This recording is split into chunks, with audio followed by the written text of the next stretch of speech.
A mala hora, Gos no lladra s'anomena la nova publicació de l'escriptor local Manel Alonso i Català, dietari de la col·lecció de llibres de l'Aljamia, editorial cultural de la comarca, en la que l'autor reprèn la línia dels títols anteriors, Estiu 1987 i El temps no vol quedar penjat. Segueix un poquet en la línia dels anteriors, entrades curtes, concises,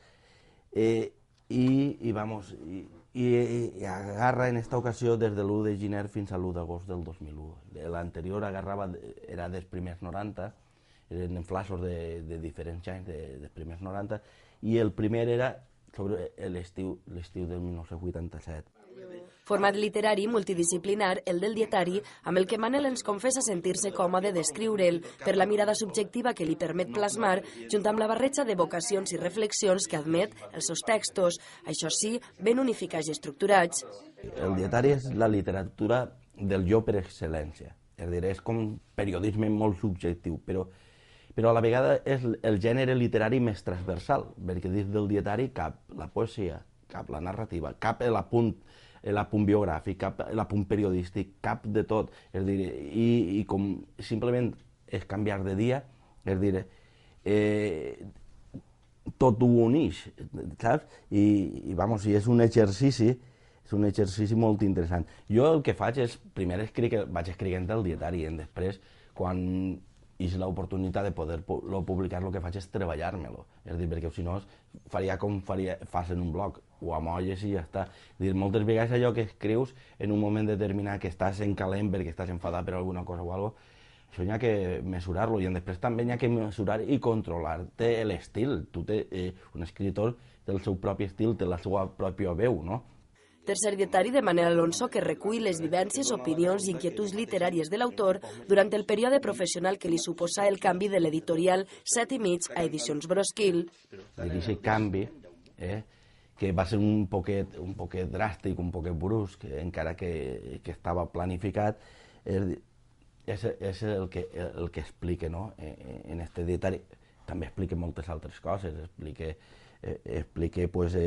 moments crec que coincideix en una certa campanya electoral, faig la meva opinió sobre allò que vaig sentint en la ràdio, en la televisió, no? Però clar, és totalment subjectiu, és a dir, és la meva opinió, no intento fer de periodista, de donar una opinió objectiva, sinó totalment subjectiu, perquè la literatura és això. I sobretot també n'hi ha, com en els altres llibres també, és a dir, una mirada al passat. A mi m'agrada molt, l'exercici de la memòria m'agrada molt. El bolígraf i el ratolí són les eines a la taula de treball de Manel Alonso, creador d'històries tradicional que no deixa passar els avantatges dels nostres temps. Per això posa, tot i amb escepticisme, les tecnologies i espais digitals al servei dels seus interessos literaris. Jo tinc els papers de Can Perla, tinc els mecanoscrits de Pouet, tinc un canal a YouTube, tinc Quissú, és a dir, jo intento ser una persona del meu temps. És a dir, el que passa és que tot això, a mi, hi ha molta frivolitat d'entrada. És a dir, i després hi ha gent que amb l'excusa que se col·loca en les xarxes socials, se posa la cara a un ninotet i posa un pseudònim i se dedica a rear-li a tot el món sense donar la cara. A mi això és la frivolitat, la superficialitat i una certa traïdoria, o alevosia, com dirien en castellà, és el que no m'agrada de totes aquestes mogudes. Jo intento fer un ús raonable, un ús responsable d'internet. Blogs, xarxes socials, canals audiovisuals, plataformes que li permeten difondre els seus treballs a la xarxa, malgrat la pèrdua d'autoria que comporta tot treball creatiu a internet. Per això l'autor s'ho treballa com espais aglutinadors i enllaçats de les publicacions, actuacions de conte a contes, crítiques i recomanacions literàries, a més també de promocionar altres veus valencianes i fets culturals d'ací.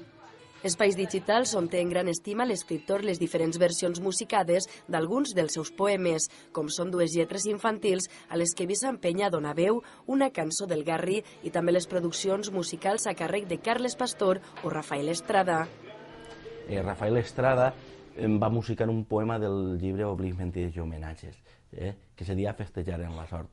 També vam fer un muntatge i el penjarem en el YouTube, però aquest està gravat, és un CD de quatre cançons que anava dins d'un llibre seu de poesia, no? Hi havia uns poemes, unes lletres que eren d'ell, unes altres de Miquel Martí i Pol, i una altra meua. I a mi me va agradar molt perquè, clar, Miquel Martí i Pol és un pes pesat de la poesia, no? I després vingué Carles Pastor. Carles Pastor és un músic de la Safor, és a dir, que està ara mateix gravant un disc dedicat a 10 poetes valencians vius i va agafar també un poema meu. És a dir, que se diu Dona. Ara és un jove de Puçol, el Juan en d'infusió, qui treballa un text de Manel Alonso, del poemari eròtic Si em parles del desig, llibre en el que s'ha fixat el Juanen, que ja té els arranjaments d'una versió acústica dolça i personal que ha sorprès gratament l'autor. Menos trastos, pero...